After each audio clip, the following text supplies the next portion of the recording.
पाहिजे.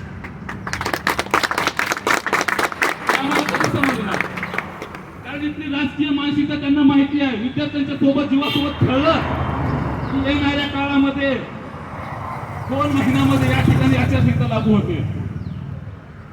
प्रलंबित शिक्षक भरतीवर कोणी बोलू नये म्हणून या ठिकाणी फक्त शिक्षण मंत्र्यांनी मोजक्या 1-2 जिल्ह्याला स्वतःच्या मतदारसंघामध्ये मी हारतोय, मी पराजित होतोय हे कळल्याच्या नंतर स्थानिकांना न्याय देण्यासाठी आज रस्त्यावर उभा आहेत. एका घंट्यामध्ये जिल्हानिहाय पद भरतीच्या त्या ठिकाणी शासन निर्णय निर्गमित होण्याचे दाट संकेत असतात आणि अशा ठिकाणी तिथं समिती दाखल केली झाली. समिती त्या ठिकाणी स्थापन केली. आचारसंहितेच्या अगोदर या समितीचा जो काय अहवाल आहे तो 1 महिन्यामध्ये त्या ठिकाणी देण्यात येईल. तोपर्यंत मित्रांनो आपल्या जीवाशी खेळल्या जाईल आणि तुमचे आमच्यासारखे जाणकार लोक जे आहेत या भरतीला त्या ठिकाणी आपलं लक्ष त्याच्यात जावं आणि त्या भरतीला विरोध करावं आणि आपली जी काही प्रलंबित भरतीची मागणी आहे 10% अपात्र गैरहजर आणि प्रलंबितच्या मागासवर्गीय अन्याय झालेली ती जागा आणि माजी सैनिकाच्या जे काही जागा आहेत त्याकडे आपलं लक्ष नसावं आणि दूरदृष्टी ठेवणारे लोक पुढचे जे काही अन्याय होतात, अन्यायकारक निर्णय आहेत त्याच्यावर विचार करून त्या ठिकाणी वेळ जावा त्यांचा, या दृष्टिकोनातून असे निर्णय घेतले जात आहेत. फक्त स्वतःच्या मतदारसंघामध्ये विद्यमान शिक्षण मंत्री महोदय निवडून येणार नाही याची माहिती आहे. त्या ठिकाणी भाजपचं जे काही जिल्हा अध्यक्ष आहेत राजन तेली साहेब अक्षरशः एक अक्षरांचा त्यांना विरोध करतात. त्या ठिकाणी फक्त आणि फक्त 16,000 मताधिक्याने शिक्षण मंत्री महोदय निवडून आले. स्वतःच्या मतदारसंघात निवडून येतील याची खात्री नाही.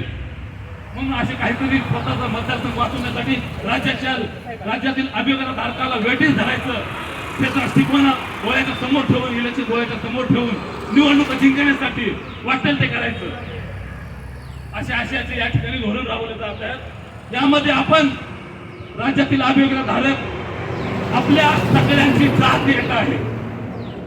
मग तो SC ST कोणीही असो, ओपन सवर्ण EWS अजून कोणी असो, SCBC असो, कोणीही तुमची पहिली जात ही शिक्षक आहे, अभियोगाधारक आहे. त्याच्यानंतर तुमची जात आहे आणि ही जात जी असते ना ती कधीच जात नसते कारण तुमचं सारखं डोकं असते त्यामुळे त्याला जात म्हणलं जाते, ती कधीच जात नाही. त्यामुळे मित्रांनो आपली जात ही शिक्षकाची जात आहे म्हणून आपल्यावर अन्याय होऊ नये यासाठी आपल्याला सगळ्यांना या ठिकाणी उपस्थित व्हायचं आहे. मी जास्त वेळ घेणार नाही. या ठिकाणी कोर्ट केलं तुम्हाला सगळ्यांना राज्यातील तमाम अभियोगाधारकांना विनंती करतो, या ठिकाणी प्रशासन आपल्यासाठी आहे, प्रशासन आपल्याला सहकार्य करायला तयार आहे. मात्र यांच्या हातात जेवढं आहे ना तेवढंच करू शकतात. कारण हे सगळे निर्णय जे आहेत ते धोरणात्मक निर्णय आहेत जे मंत्रालयामध्ये होतात आणि तिथले धोरण जर आपल्याला बदलवायचे असतील आणि तात्काळ याच्यावर न्याय मिळवायचा असेल तर इथे येऊन दबाव टाकावा लागेल.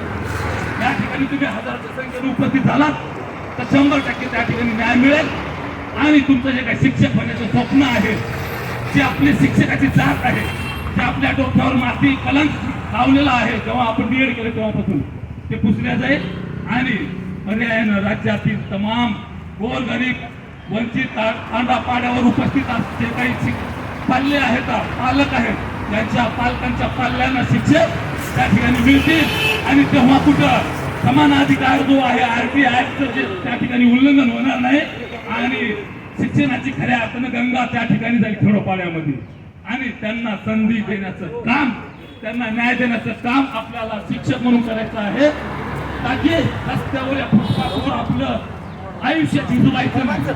त्यामुळे पुन्हा एकदा मी सगळ्यांना जाहीरपणे विनम्र आवाहन करतो, गटगटात न बांधता मित्रांनो शिक्षक हीच आपण या ठिकाणी उपस्थित व्हा. माझे थांबतो. धन्यवाद. जय भीम, जय शिवराय.